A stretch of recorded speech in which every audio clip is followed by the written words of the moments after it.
দেখ, ম্যাট্রিক্স পদ্ধতিতে system of linear equation solve করা।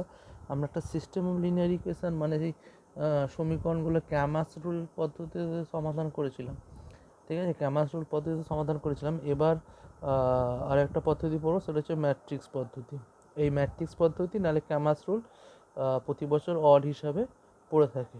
ঠিক আছে, তো এবার আমরা ম্যাট্রিক্স পদ্ধতিতে মেথডে কীভাবে সলভ করতে হয় সেটা আজকে আমরা দেখব। ঠিক আছে, ধরো তিনটি ভেরিয়েবল, ধর এক্স ওয়াই জেড, আর এক্স ওয়াই জেড তিনটে ভেরিয়েবল।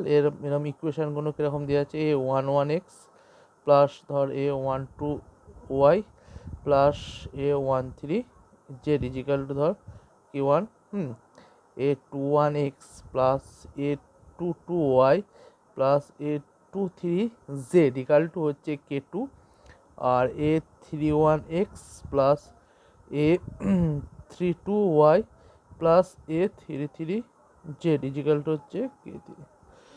ঠিক আছে, আর যদি ম্যাট্রিক্স আকারে লেখা হয়, এটা যদি একটা ম্যাট্রিক্স আকারে যদি লেখা হয়, তাহলে কোপিসেন্ট ম্যাট্রিক্সটার এই সমীকরণটার কোপিসেন্ট ম্যাট্রিক্সটা কী হবে? কোপিসেন্ট ম্যাট্রিক্সটা কী হবে না, a11 a12 a13, জাস্ট কোপিসেন্টগুলো নেবো। এটা হবে a21 a22 a23 a31 32 এ হচ্ছে 33। আর এটা যদি ম্যাট্রিক্স আকারে লেখা সেরকম হবে, এটা হবে X Y, capital X Y Z equal to এই পাশে লেখ k1 k2 k3। বুঝতে পারলি না হয়তো কীভাবে লিখলাম, তাই তো? তুই দেখ, অ্যাকচুয়ালি এই এই এই সিস্টেম অফ ইকুয়েশনটাকে এইভাবে লেখা যায়। কেন লেখা যায়, তুই যদি গুণ করিস, দেখ এটার সাথে a11x, তারপরটা কী হবে a12y, মানে যোগ করতে হয় a12y, তারপরটা a13z ইকাল টু কী হবে, এই পাশে একটা ম্যাট্রিক্স পাবি। তোর যদি আমি গুণ করে দেখাই এইটাই পাবি, কেন এইটার সাথে এটা গুণ করে এই প্রথমটা পাবি, আর তারপর এটার সাথে এটার সাথে আর তো নেই, তাহলে একটাই হবে। তারপর এটার সাথে আবার এটা গুণ করে এইটা পাবি, এটার সাথে গুণ করে এটা পাবি। তার মানে এই যে সিস্টেম অফ ইকুয়েশনটাকে আমি কীভাবে লিখতে পারি, এইভাবে আমি লিখতে পারি। আচ্ছা, এইটাকে আমি আর একটু ছোটো নোটেশনে লিখবো। এইটাকে তাহলে আমি একটা ক্যাপিটাল এ ধরে নিলাম। এই টোটাল ম্যাট্রিক্সটা, এটাকে বলা হচ্ছে কোপিসেন্ট ম্যাট্রিক্স বা অগমেন্টেড ম্যাট্রিক্স। এই কোপিসেন্ট ম্যাট্রিক্সটাকে আমি ক্যাপিটাল এ, এই এই যে ভেরিয়েবলটা এক্স ওয়াই জেড কালাম ম্যাট্রিক্স এটাকে আমি ক্যাপিটাল এক্স ধরে নিলাম। আর এই যে ম্যাট্রিক্সটাকে, এটাকে আমি বি ধরে নিলাম। ঠিক আছে, তাহলে এ এক্স ইকাল টু বি, যেখানে এ সমান কী পাচ্ছিস, এ সমান এইটা পাচ্ছিস না, কী পাচ্ছিস না a11 a12 a13 a21 a22 a23 a31 32 এর হচ্ছে 33, এটা হচ্ছে এ। আর এক্স সমান হচ্ছে এইটা এক্স ওয়াই জেড, আর বি সমান হচ্ছে এইটা k1 k2 k3। ওকে, এইটা হচ্ছে এরকম। এবার এ এক্স ইকাল টু কী পেলি, এ এক্স ইকাল টু বি। এবার আমি যদি বলি, এটা যদি এই যে ম্যাট্রিক্সটা পেয়েছিস, এর যদি নন সিঙ্গুলার হয়, এটা যদি কি হয়, নন সিঙ্গুলার, কী হয় না, নন সিঙ্গুলার ম্যাট্রিক্স হয়। নন সিঙ্গুলার ম্যাট্রিক্স মানে ডেট অফ এ যদি নট ইকাল টু জিরো হয়, ডেট অফ এ যদি নট ইকাল টু জিরো হয়, ডেট অফ এ যদি নট ইকাল টু জিরো হয়, তাহলে এর ইনভার্স অবশ্যই এক্সিস্ট করবে। আমি তো বলেছিলাম, যদি একটা থিওরি পড়েছিলাম যে এ নন সিঙ্গুলার হলে এটা অবশ্যই ইনভার্টিবল হবে, মানে এ ইনভার্স এক্সিস্ট করবে। তাহলে আমি ধরে নিচ্ছি এটা যদি নন সিঙ্গুলার, এটা এখন ধরে নিচ্ছি এটা নন সিঙ্গুলার, এবং তাহলে এ ইনভার্স এক্সিস্ট করবে, কি হবে না, এ ইনভার্স এক্সিস্ট করবে, তাই তো, এ ইনভার্স এক্সিস্ট করবে। তাহলে আমি এই যে এইটা পেয়েছিলাম এ এক্স ইকাল টু বি, আমি যদি উভয় পক্ষে এ ইনভার্স দিয়ে গুণ করে নিই, তাহলে কি পাচ্ছিস, এ ইনভার্স উভয় পক্ষে এ ইনভার্স এ, তো এ ইনভার্স কি B, A inverse into A X equal to কি এ ইনভার্স বি। তাহলে এটা যদি গুণ করি এ ইনভার্স এক্স, মানে এটা এ ইনভার্সের সাথে এটা এরকম লিখে নিচ্ছি, এটা এক্স ইকাল টু এটা কি থাকছে এ ইনভার্স বি। এইটা মানে কি আইডেন্টিটি ম্যাট্রিক্স, তাহলে আই এক্স ইজিক্যাল টু হচ্ছে এ ইনভার্স বি, সংযোগ নিয়ম। তাহলে এখান থেকে আই এক্স আইডেন্টিটি ম্যাট্রিক্স এক্সের সাথে গুণ করে কী পাবো, এক্সই পাবো। এ সমান কি এ ইনভার্স বি, তাই তো, এক্স সমান হচ্ছে এ ইনভার্স বি। এবার দেখো এ ইনভার্স মানে আমি এ ইনভার্স মানে অ্যাকচুয়ালি কি, এ ইনভার্স মানে আমি জানি কি যে অ্যাডজয়েন্ট অফ এ বাই কি det of A by det of A, এটা তো আমি পড়েছি। অ্যাডজয়েন্ট অফ এ ম্যাট্রিক্সে অ্যাডজয়েন্টকে এ দিয়ে ডিটারমিনেন্ট অফ এ দিয়ে ভাগ করলে সেটাকে এ ইনভার্স। তাহলে এ ইনভার্সের জায়গায় আমি কি বসিয়ে দিলাম এইটা, আর হয়ে গেল কি বি। এইটা অ্যাকচুয়ালি কী পেয়ে গেলে, যেহেতু ব্যাকেটে মানে লিখেছি এ ইনভার্স সমান, তো আমি জানি adjoint of A by det of A. তাহলে এক্সিক্যাল টু আমি অ্যাকচুয়ালি কী পেয়ে গেলাম, এক্সিক্যাল টু আমরা পেয়ে গেলাম adjoint of A by det of A, ঠিক আছে, det of A into B. আচ্ছা, ডেট অফ এ এইটা একটা স্কেলার রাশি, কিন্তু এইটা একটা ম্যাট্রিক্স, এইটা একটা ম্যাট্রিক্স, এই দুটো ম্যাট্রিক্সে গুণ হবে, দিয়ে তোমার ডেট অফ এ পেয়ে যাও। তার মানে ব্যাপারটা বোঝার চেষ্টা কর, বি ম্যাট্রিক্স তো আমার জানাই আছে। বি ম্যাট্রিক্স মানে কি, বি ম্যাট্রিক্স মানে হচ্ছে এই যে বি ম্যাট্রিক্স কোনটা, এইটা মানে যে এটা দেওয়া আছে। বি ম্যাট্রিক্স মানে যে বি, এইটা মানে যে তোমার কনস্ট্যান্টগুলো ছিল, মানে ধ্রুবক পদগুলো সরল ইকুয়েশনের পর, সেটা হচ্ছে বি ম্যাট্রিক্স। ক্যাপিটাল এক্স কোনটা, এক্স ওয়াই জেড যে ভ্যারিয়েবলটা বার করতে দেবে, সেটা হচ্ছে তোমার কি, সেটা হচ্ছে তোমার ক্যাপিটাল এক্স। আর এ ম্যাট্রিক্স হচ্ছে এইটা। তার মানে ইকুয়েশন, সিস্টেম অফ ইকুয়েশন দেওয়া থাকলে আমি কিন্তু ম্যাট্রিক্স পদ্ধতিতে সলভ করতে পারবো, তাই তো, ম্যাট্রিক্স পদ্ধতিতে সলভ করতে পারবো, এটা কোনো ব্যাপার নয়, ঠিক আছে। আচ্ছা, এখানে দেখো অ্যাকচুয়ালি এক্স ইকাল টু কি পেলাম না, এক্স ইকাল টু পাচ্ছি না কি adjoint of A by det of A into B. এটা একটা ম্যাট্রিক্স, এইটা একটা ম্যাট্রিক্স, ঠিক আছে, adjoint of A into B. তো এবার কেস অনেক রকম হতে পারে। কেস ওয়ান, যদি ডেট অফ এ মানে যেটা দিয়ে ভাগ করছিস, যেটা দিয়ে আমি ভাগ করি, ডেট অফ এ যদি নট ইকাল টু জিরো হয়, যদি নট ইকাল টু জিরো হয় তাহলে কোনো সমস্যা নেই, তাহলে সিস্টেম অফ ইকুয়েশনটাকে বলবো কনসিস্টেন্ট, মানে সঙ্গত, ঠিক আছে, কনসিস্টেন্ট, ঠিক আছে। তাকে det of not equal to zero হলে হবে কনসিস্টেন্ট।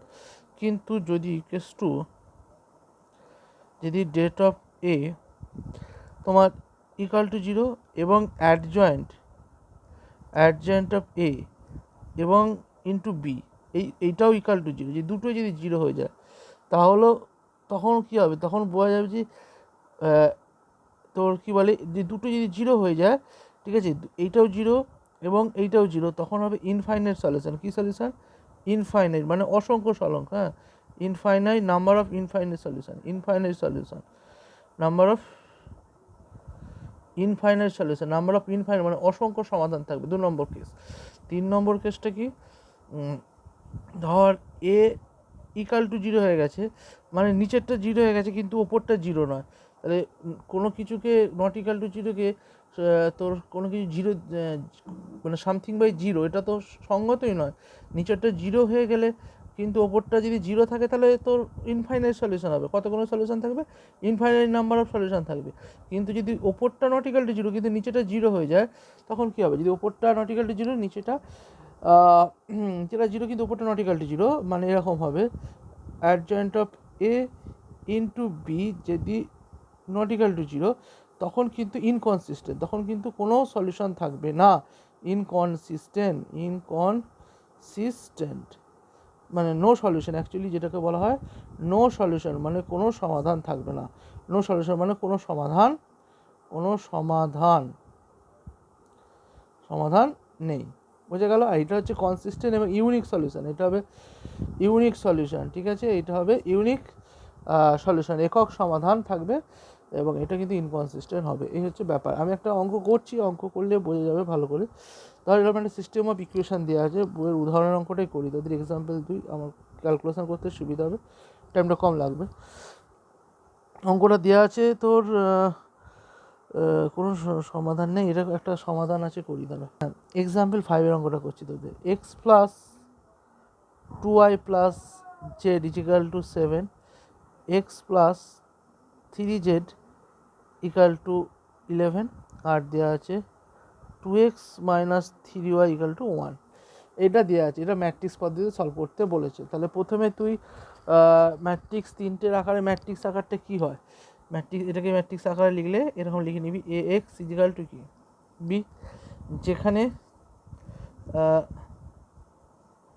যেখানে ক্যাপিটাল এ ইকাল টু হচ্ছে এটা, ওয়ান, দেখো এখানে কত হচ্ছে ওয়ান, এটা টু, এটা ওয়ান, এটা টু, এটা ওয়ান, এটা ওয়ান, কিন্তু ওয়াই আছে কি এখানে? ওয়াই নেই, তাহলে এখানে জিরো, জেডের আগে কত আছে? থ্রি, ঠিক আছে। আর এখানে কত? টু, ওয়াইয়ের জায়গায় কত আছে? মাইনাস থ্রি, জেড এখানে কত আছে? জেড নেই, তাহলে এটা হয়ে যাবে জিরো। ওকে। আর এক্স ইকাল টু কি? তিনটে ভেরিয়েবলই আছে, এক্স ওয়াই জেড, সব জায়গাতে মোট তিনটে ভেরিয়েবলই আছে, তাহলে হয়ে গেল এক্স ওয়াই জেড। আর বিটা কী হবে? বি ম্যাট্রিক্সটা কোনটা? বি ম্যাট্রিক্সটা হচ্ছে 7 11 1, 7 11, বি ম্যাট্রিক্সটা লিখে নাও, 7 11 1, 7 11 1, এই হচ্ছে ম্যাট্রিক্স। ওকে। তো আমাকে অ্যাকচুয়ালি এক্স ইকাল টু কি আমি পাশে মনে রাখার জন্য কি এক্স ইকাল টু কি না adjoint of A into B matrix by det of এ।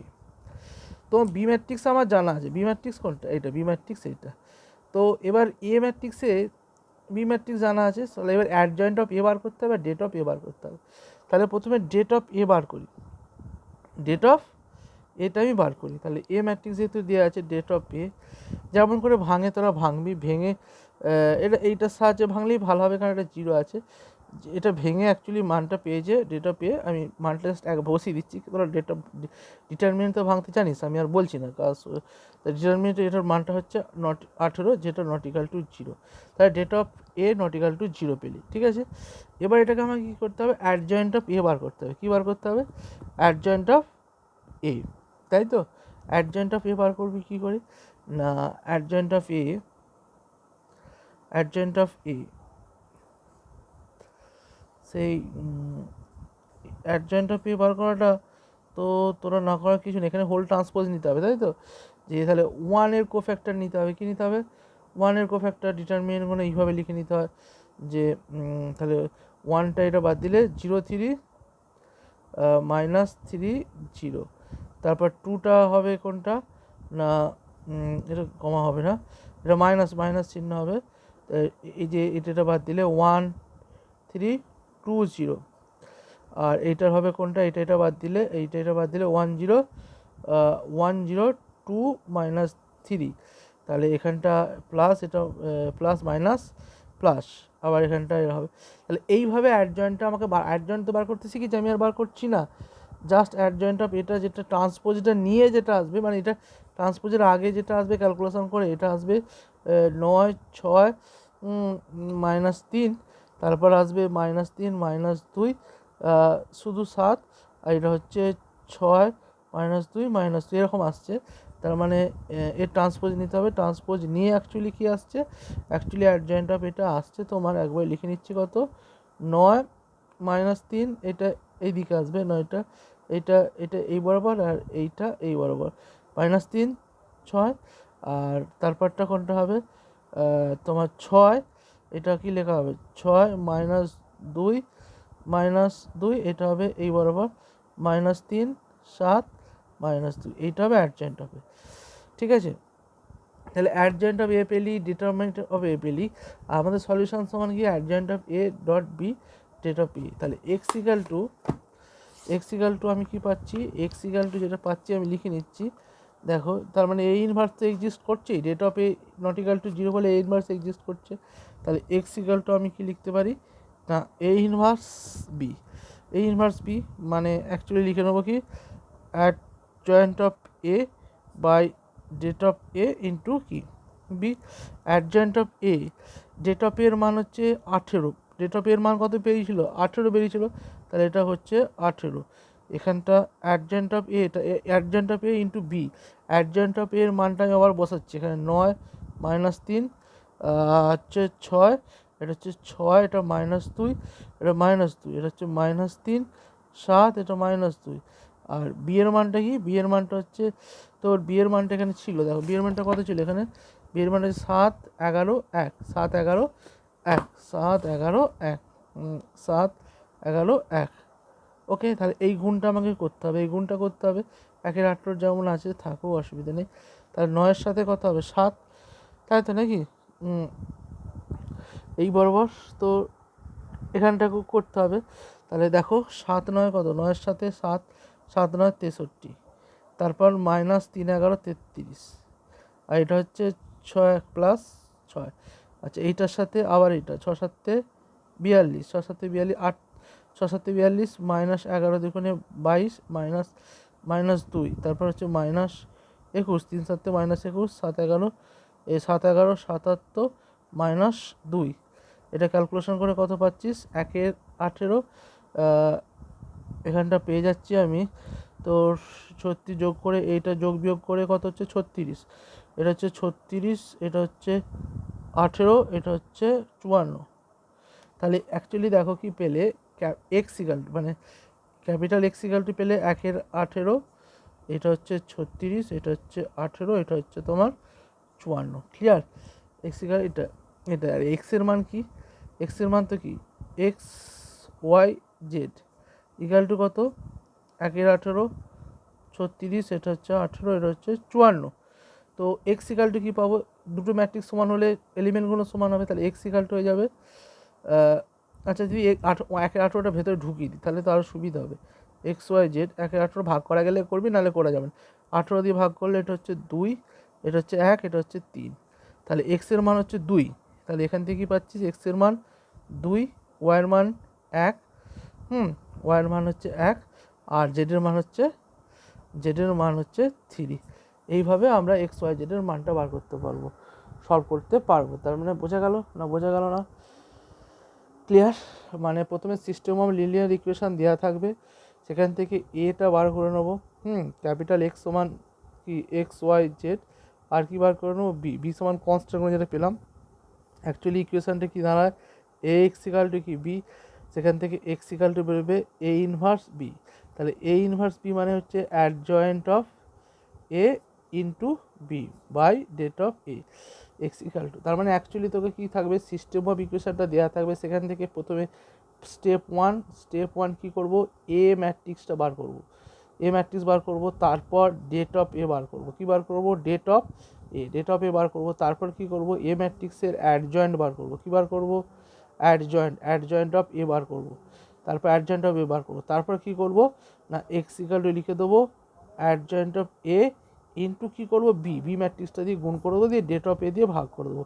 এখান থেকে এক্স ওয়াই জেডের মানটা বার করে নেবো। এইভাবে ম্যাট্রিক্স পদ্ধতিতে সলভ করা যাবে। তো বইয়ের উদাহরণগুলো দেখবি, ঠিক আছে? বইয়ের উদাহরণগুলো যেগুলো ম্যাট্রিক্স পদ্ধতিতে আছে এগুলো দেখবি, দেখলেই কিন্তু করতে পারবি, ঠিক আছে? বইয়ের উদাহরণগুলো দেখলে কিন্তু করতে পারবি, কোনো সমস্যা হবে না। বইয়ের উদাহরণগুলো দেখ।